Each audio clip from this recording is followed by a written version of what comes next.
Hello there. It's Doas here, and this entry is kind of going back to what I guess is the more normal point of this sort of stuff. Today's just kind of an update on me, how things are going in life, and where I am in my bipolar disorder.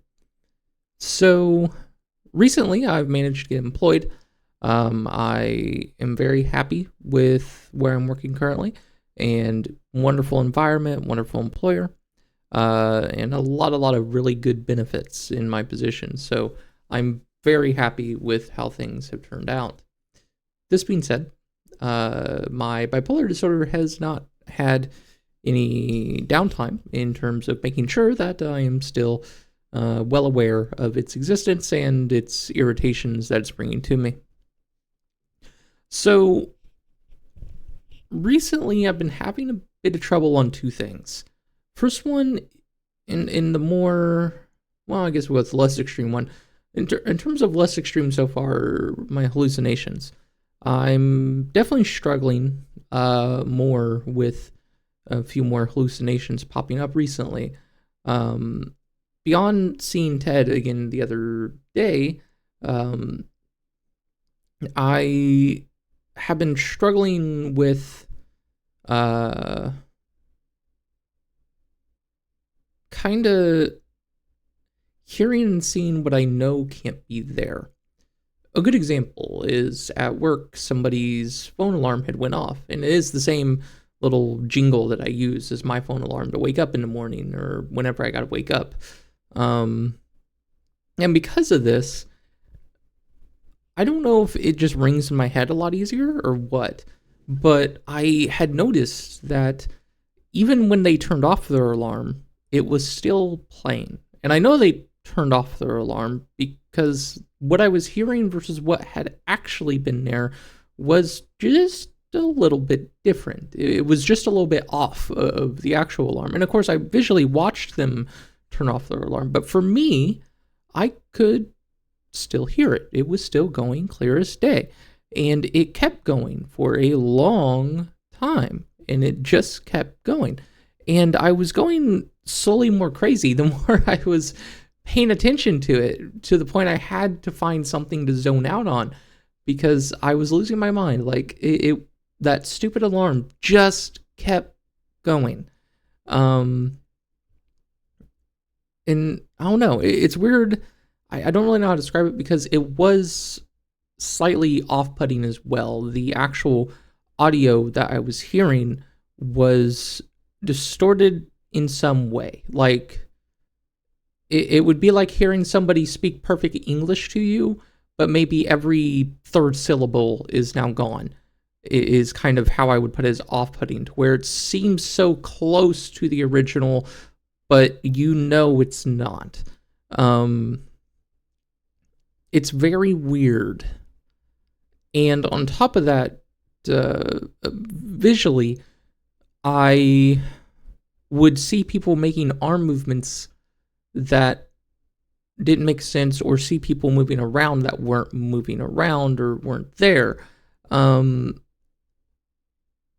maybe that's hard to describe because how do you know something's not actually going on while seeing something going on? Well, mainly because I can stare at them to figure it out. Now, I try not to stare at people. So usually if I'm deciphering if something's an hallucination or not, what I will actually do is dart my eyes around to locations near what I'm trying to look at. So that way the object of my focus, assuming it is a person of some sort, does not realize that I'm actually staring at them. But I'm instead trying to keep my eyes away from purposely staring at them, because that's a little creepy. Who wants a random guy just suddenly staring dead at you intently, like they're in deep thought, right? Like I don't know, that creeps me out. I don't like when people do it to me, so I'm not gonna do it to them. But yeah, a lot of movement recently, and that's not always the case. Like with Ted, which I've talked about before. Ted is this featureless man. I'm gonna call him a man because he comes from my mind, so he will be whatever gender I I dang well assign him. But he, I named him because of how frequent he would appear and how often I would see him. And I almost assigned him like personality traits, mainly just to make it easier to cope with his existence, and with trying to describe it to other people in a way that maybe they'll understand. But he's a featureless black figure that I know has legs, but I don't normally see them, if that makes sense. Like, obviously he's got to have legs because he can move at times. Or maybe that's just my way of trying to satisfy the idea that maybe this is humanoid shape, but I only usually notice the top half of him. The bottom half is almost always not part of the hallucination. So I kind of fill in the blanks on my own when I got to, just to make it a little more personified, I guess, a little more realistic to what I'm expecting to be there, not what maybe is always there. Anyway, yeah, a lot of movement. I don't necessarily want to assign Ted to any of those, minus one incident the other day at a gas station where I seen him. But a lot of movement, a lot of things that makes me squirrely is why I call it, where I'm now being hyper aware of what's going on around me and trying to focus in on what I'm seeing or what I think I'm seeing. And of course, at times I can't tell if it was a hallucination or I did seriously see what I thought I had seen, because nothing was necessarily outside the realm of realism, if that makes sense. But it was outside the realm of normal. So, besides that, in terms of how I can kind of connect the dots that I'm probably hallucinating, this is going to tailgate into the next part of the more serious issue that I'm having recently, is the tracers, as I call them, where the world around me is distorting in some way that is hard to describe. And by that, what I like to think is actually happening maybe is I'm getting overwhelmed. And since I'm getting overwhelmed with the extra stimulus being added in, that I'm now perceiving the world around me in a different way, that I'm now questioning everything I see. And so in trade, it's just making it worse. And that's kind of a form of paranoia. Well, while sitting in at work at that moment, or during that length of time where I was struggling with my hallucinations, the world around me was almost moving. Is like how I describe it, of just every fine line, every detail. For instance, this window right here, it was just off. Like, in some way, it was off. It wasn't a straight line anymore. It was more like a collection of small curves that form a line. And instead of sharp contrast to everything, now I'm seeing kind of like a faint blur to everything. And it's almost like the world is dancing. Kind of the world is dancing around you. Now, with that, of course, comes the more extreme part, and I've been struggling with this for a few days now, paranoia. Especially as my hallucinations spike, I'm now becoming more paranoid, not only of myself, but of everybody else. Because now I'm struggling more to see what is real and to understand what's going on. A good example of this is my phone. So One of my more popular auditory hallucinations I don't always notice is my, or when I say don't always notice, I mean I don't always decipher correctly if it's real or not, and it can lead me to making the wrong conclusion at times, is my phone going off. Now, when I'm at home, I try to actually keep the alarm up, but historically speaking, that's not always the case, and a lot of times I will have it on vibrate. And as such, I can always know the sound of my phone vibrating on my desk in the form of a call coming in. Um, and so the other day, I was having some troubles with hearing my phone going off, and every time I would go over to check, my phone had never went off. There was there was no missed calls, no nothing.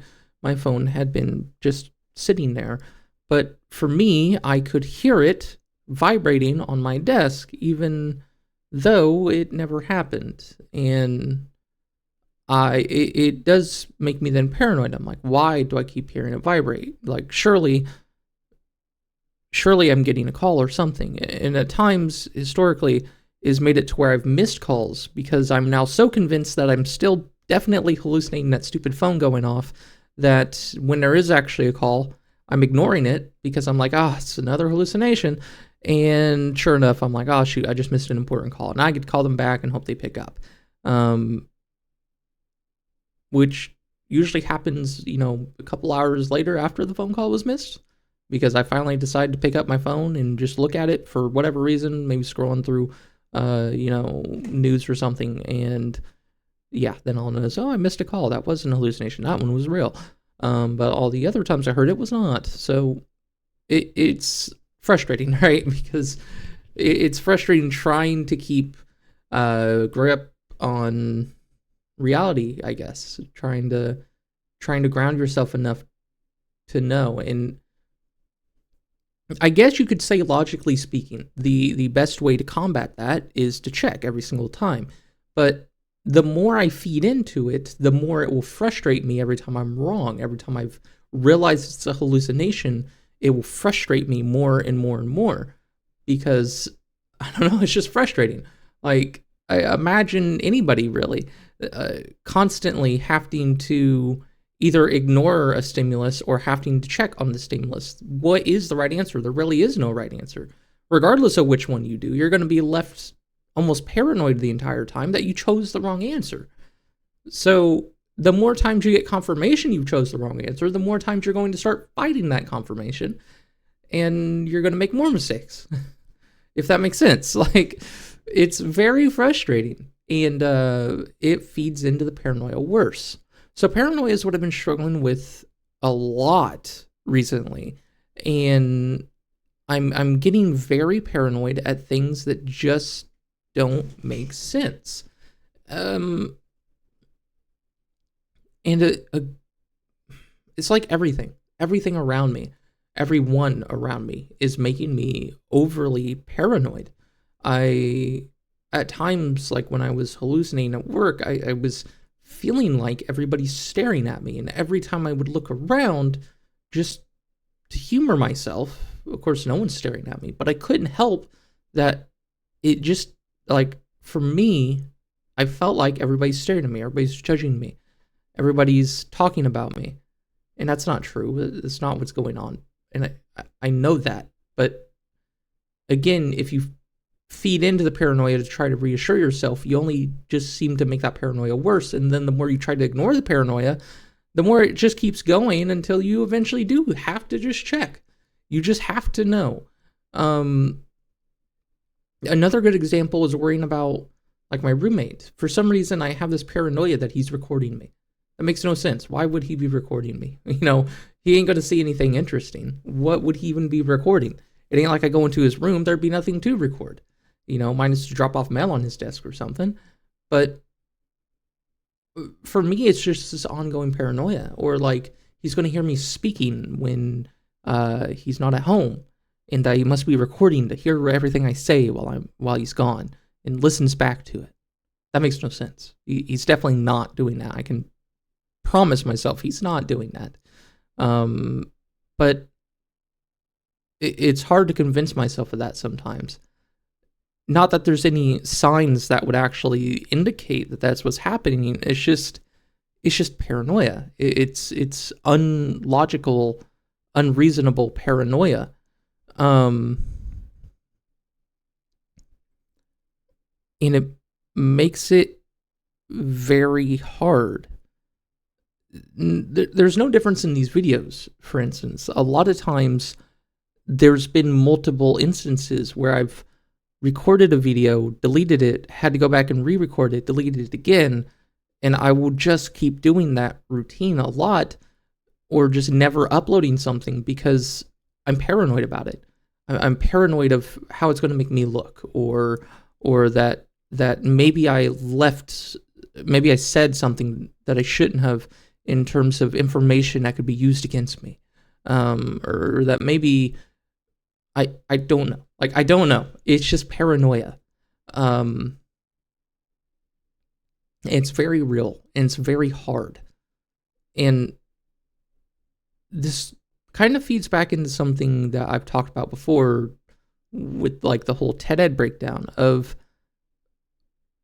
there's times when I'm in an extreme paranoia state that now I'm trying to talk to people simply as confirmation to myself that everything is fine, and as a way to take my mind off things. So when I attempt to talk to somebody and they're now presenting characteristics that display to me they don't quite understand what's going on with me at the moment, and that they're growing frustrated with me, that then just makes it worse, because now I'm paranoid about, well, what are they thinking about? What's on their mind? You know, are they plotting against me? What are they doing?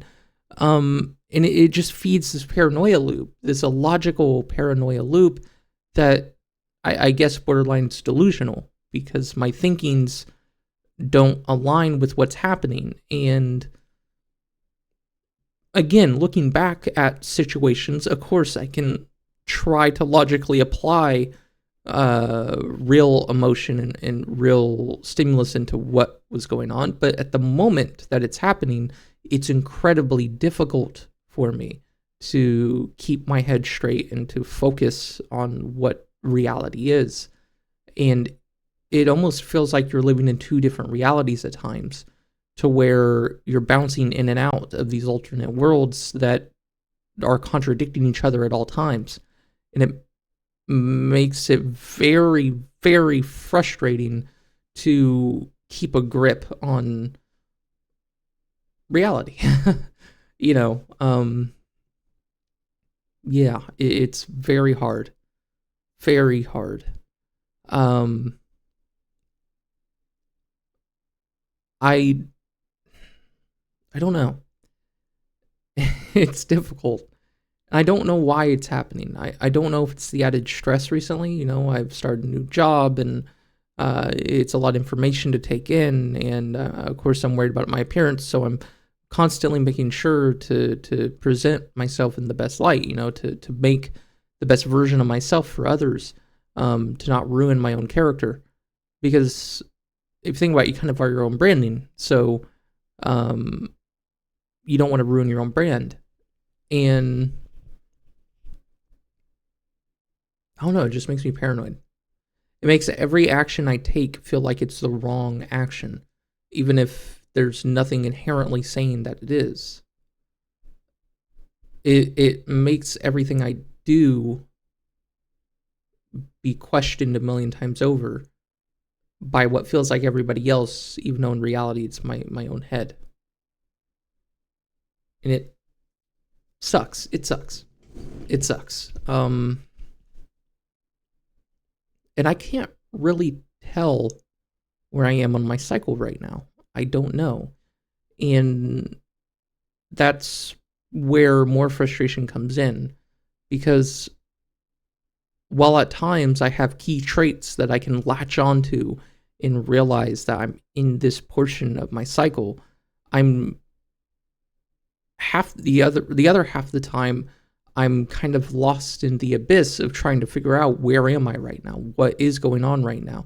Um, and I don't really have the resources anymore for a therapist or a doctor that is more knowledgeable or more trained in the field, either because they themselves have bipolar disorder or because they've studied it immensely, to really have someone there to ground me and say, well, let's write this down on paper and let's, kind of based on what they're seeing, where they think I probably am. I guess logically speaking, I was in a pretty big high, so the next thing to come is going to be a low, right? But that's not always true, and it's also possible my high is lasting a long time. That it's abnormal and I'm experiencing a longer high than I'm used to. It's also possible that I'm entering a low and that these are just the early onset symptoms of that and I'm not noticing it. I don't know. It's also possible I'm just in a neutral state and I'm feeding into my own paranoia. I don't know. I really don't know. And it's times like this where I feel frustrated with myself because I don't know what to do. And it's times like this where you will see that my actions and my routine is now suddenly thrown off because I'm so lost in thought. I'm so lost in trying to keep my head on straight that I'm no longer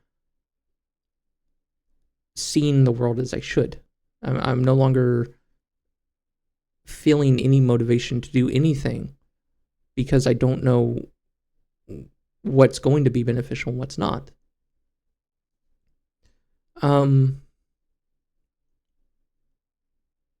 Yeah. That's just kind of where I am right now. And I'm feeling frustrated. I'm feeling very frustrated with myself, with the world around me. And some of the people that I go to for comfort are frustrating me as well because they don't realize that that the comfort I'm seeking is not what I'm getting, or that they're saying things and doing things that are making it worse without meaning to. My mother's definitely no exemption to that. I had a conversation with her yesterday, and it was not a good conversation overall. It was a rather irritating and frustrating conversation because what I was assuming was going to be just a normal conversation wasn't a normal conversation, and it felt almost hostile. I guess is what you can say. It felt almost hostile, but I while there's key points to that conversation, I would say point at it being hostile. At the same time, it wasn't anything necessarily outside the norm. It wasn't anything to where, that ain't a normal just day of her being frustrated and venting about it. It wasn't necessarily hostility, but at the same time, it felt hostile. So how do I take that? I don't know. And then again, that feeds into her not realizing that I'm already in a paranoid state. Well, now with the way she had acted, I don't know if I'm being paranoid or if I'm not. And it just makes those emotions worse. It makes that frustration with myself worse.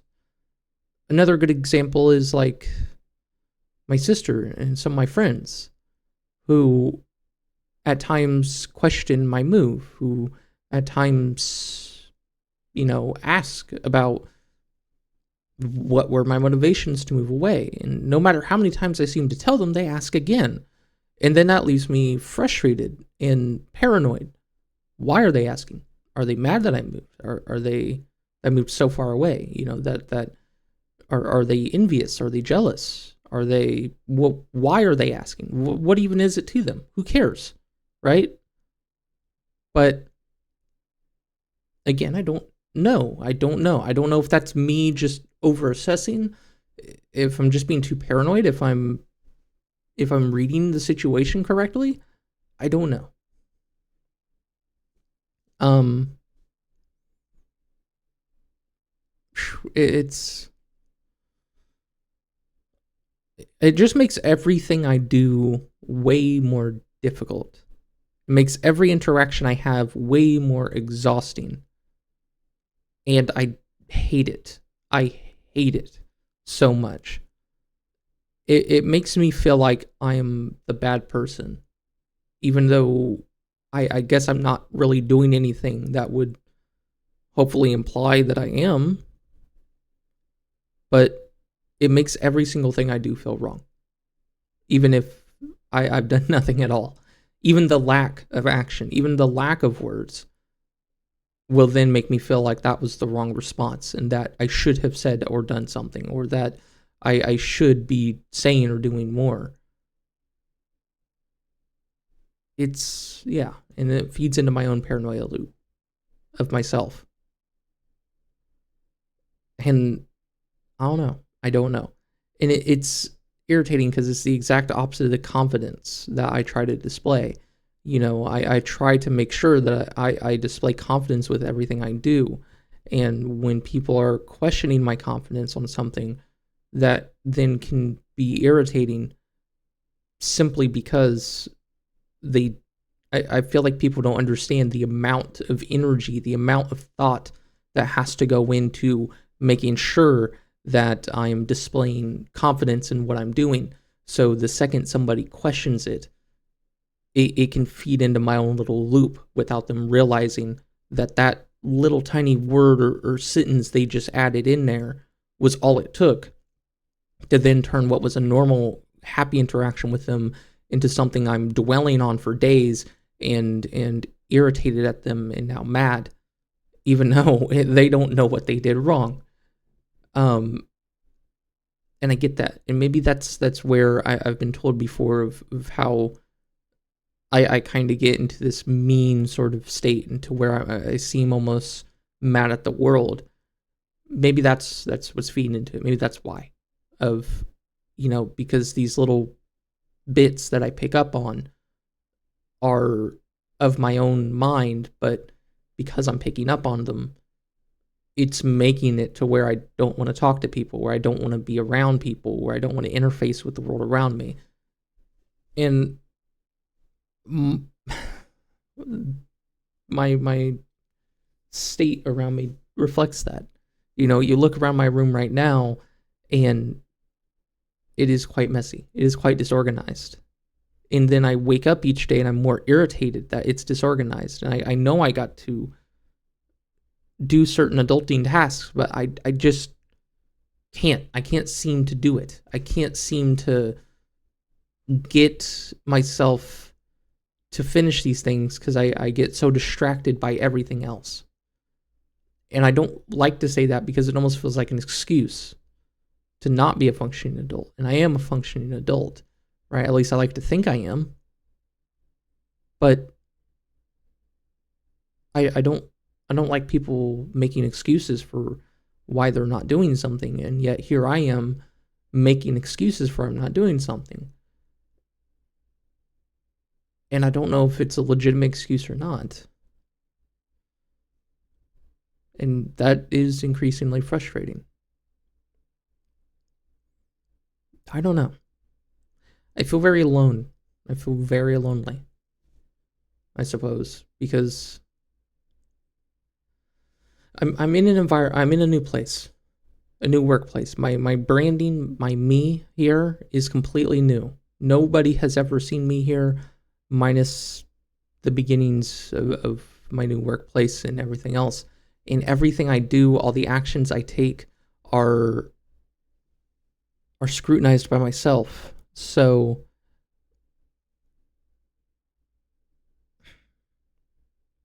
I don't know. I lost my train of thought. Sorry. Um, I don't remember what I was saying or the point I was going to make. But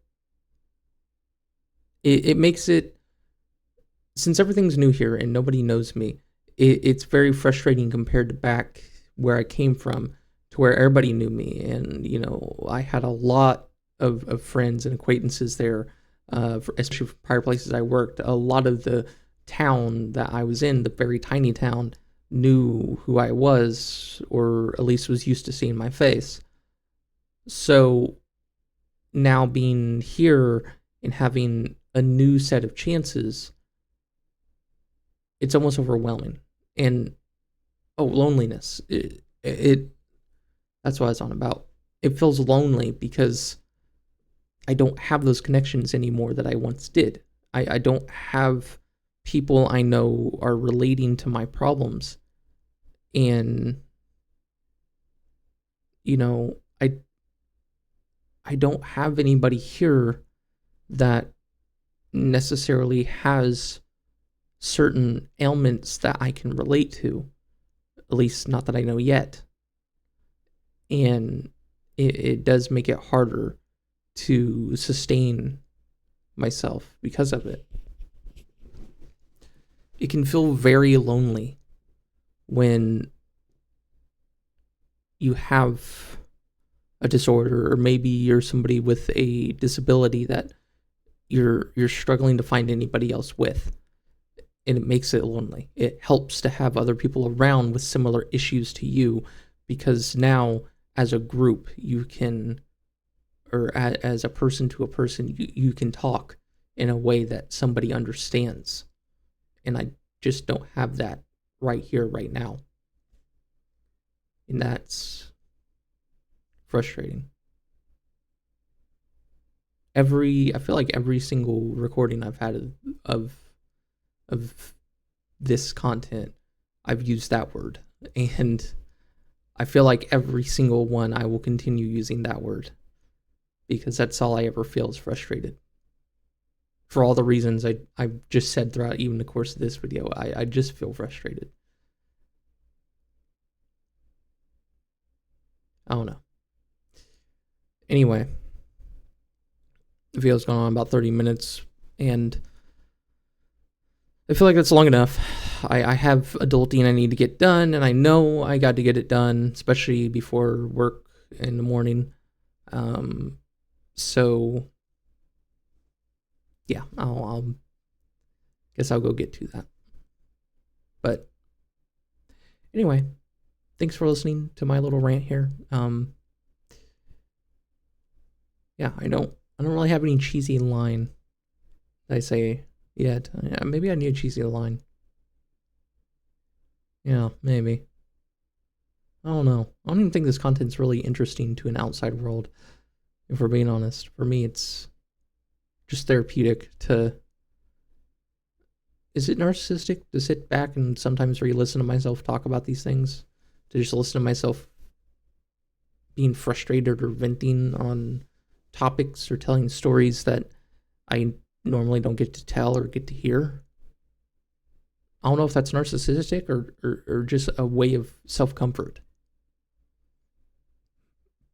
I don't know.